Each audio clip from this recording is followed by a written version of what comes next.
थांब असता नाही आधीपासून बघा. हाय नमस्कार रामराम मंडळी, मी अनिकेत भावे पुन्हा एकदा घेऊन आलो एक ब्लॉग. आणि आलेलो आहोत आपण ओशिटवाडी सातारा येथे लग्नासाठी. आपल्या अरविंद भाई आणि पूजाताई यांचं लग्न आहे, तर त्याच्यासाठी आपण आलेलो आहोत. लग्न आहे रात्री 6:30 वाजताचं, तर आपल्याकडे भरपूर वेळ आहे, तर तोपर्यंत करायचं म्हणून आपल्याकडे भरपूर काम आहेत. सकाळ सकाळ आता दिवस उजाडलाय आणि आपण आलोय सकाळ सकाळी खेळायला. तर सगळ्यात आधी आम्ही नंबर पाडून घेतले. नंबर पाडण्यासाठी आपली जी नेहमीची पद्धत आहे तीच आपण वापरलेली आहे, पण थोडासा युनिक स्टाईल मध्ये. हा 2 नंबर आहे, विनायकचा 2 नंबर, ओमकारचा 3, हा 4, हे 1 नंबर, भाऊ 7 नंबर. तर काय आपण खेळायला गेलो, पण आपण खेळताना तर कोणी व्हिडिओच नाही काढला. 7 नंबर असेल म्हणून मी तिकडे घेतला. ज्याच्याजवळ आपण व्हिडिओ काढायला दिलेले तो फक्त कॅमेरा पकडून बसला आणि आपला झाला मोठा पचका. त्याच्यानंतर आपण खेळून मस्तपैकी दमण बागून आलो. येता येता तिथला जे कैरा होता त्या चोरून घेऊन आलो आणि येऊन मस्तपैकी त्याचा चेलू बनवला. तरी आपण घरी चेलू बनवत असेल तरी पण आम्ही पूर्णपणे हायजीन वापरलेली आहे, हे तुम्हाला व्हिडिओ मधून दिसतच असेल. नो हँड टचिंग पूर्णपणे बघा. मिक्सिंग पण करण्यासाठी एकदम पत्रावळी वापरली. तर मंडळी आज आपली एकदम मजा चाललेली आहे. पहिला तर आपण एकदम मस्तपैकी सकाळी सकाळी क्रिकेट खेळायला गेलो, त्याच्यानंतर आपण जेवण वगैरे केलं, परत काजूच्या बिया खाल्ल्या, चेलू बनवून खाल्ल्या आणि आता आपण फायनली आलोय पोहायला. ते पण कुठे तर महाराष्ट्राची आणबाण शान असलेला कोयना नदीवरती. हे इकडे सगळे आता पाण्यात उतरायची तयारी करत आहेत. पाणी कमी आहे पण आधीच नदीत प्रवाह बघून आता उतरायला फाटतात एकेकांचे.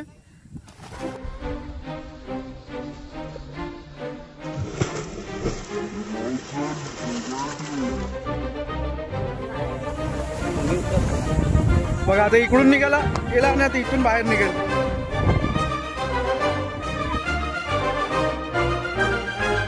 चौघ जण गेले होते आमची पोहण्यासाठी, पण आता त्याच्यातले एकाची फाटलेली आणि तो वरती किनाऱ्याला चढलाय.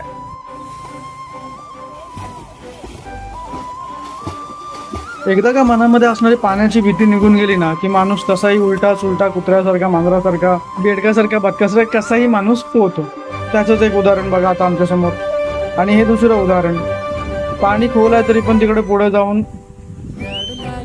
पोहतोय. का तर पाण्याची भीती निघाली आणि एकदम पोहण्यामध्ये तरबेज झालेलं आहे, त्याच्यामुळे बिंदासपणे कुठे जाऊन ते पोहत आहेत. मागच्या व्हिडिओमध्ये बघितलं असेल तुम्ही की ट्यूब घेऊन पोहत होतो. आता विदाऊट ट्यूबचा थोडा थोडा पोहतोय पाण्यामध्ये.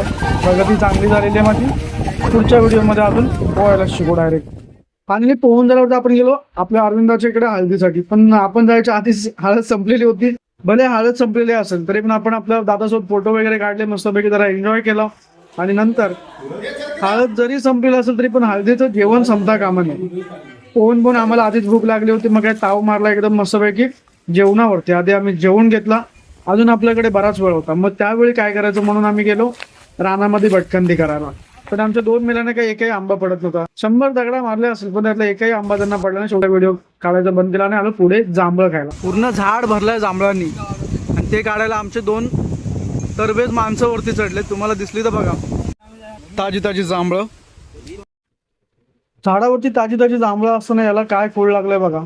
खाली पडलेली जांभळं खातोय. पण असते म्हणा एका एखाद्याची आवड की त्याला की सुकलेली जांभळं सुद्धा एका एखाद्याला आवडतात. तशीच आमच्या अनिश शेठची आवड आहे.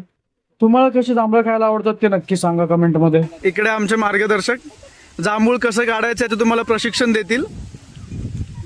जर तुम्हाला प्रशिक्षण पाहिजे असेल तर संपर्क साधा विनायक कुमकर. खाली नंबर दिलेला आहे त्यांच्यावरती. मुंबईवर खास जांभळा खायसाठी.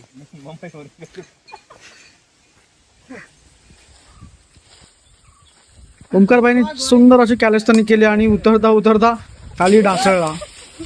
तो जाऊन पडला सरळ खाली. आणि त्याच बघून आता आव्या बाईला पण आमच्या कॅलेस्थानी करायची होती म्हणून तो झाडावरती चढायला बघत होता, पण काय त्याला आधार कुठे मिळतच नव्हता. शेवटी मग आव्याबाईंनी माघार घेतली. आणि आता पुढचा मेनू काय असेल आमचा तर करवंद. आता जातो आम्ही करवंदाच्या जाळ्या शोधत. जिकडे भेटतील तिकडे ताव मारायचा. करवंदाच्या जाळी लागतात पण त्यांना जी करवंद आहेत ते सगळे कच्चे आहेत. अजून पिकलेली करवंद काय भेटनशीच झालेत. आणि आपल्या सुदैवाने पूर्ण तर नाही पण थोडीफार करवंद पिकलेली भेटलेत. ते बघा खायचं काम करूया.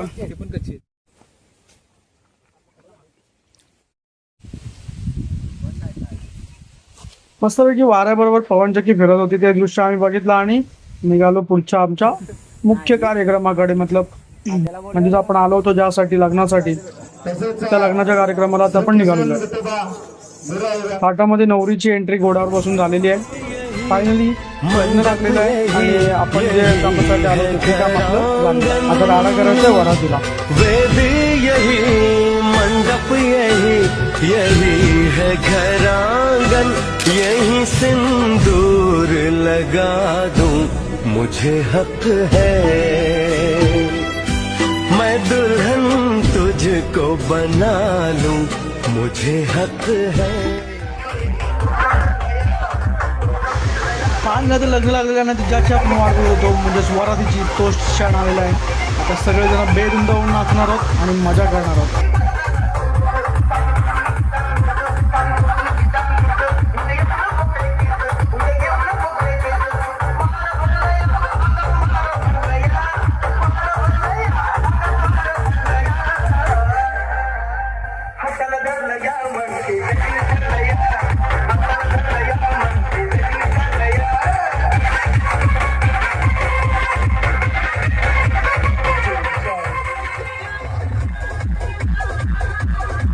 दुसऱ्याच्या गावात जाऊन असं गाव गाजवायला दम लागतो ना शेट, ते पण कसं एकदम थाटात आणि विदाऊट व्यसनाचा.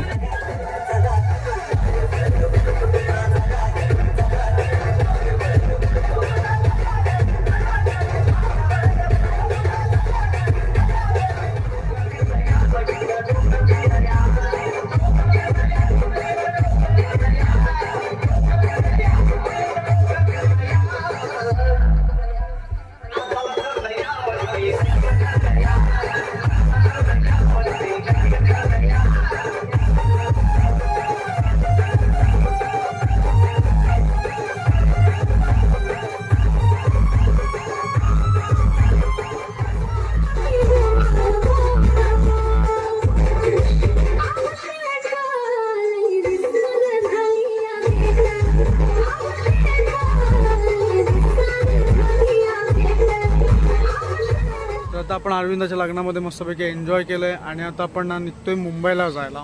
तर हा व्हिडिओ आपण इथेच संपवणार आहोत. जर तुम्हाला हा व्हिडिओ आवडला असेल तर नक्की चॅनलला सबस्क्राईब करा आणि व्हिडिओला जास्तीत जास्त शेअर करा.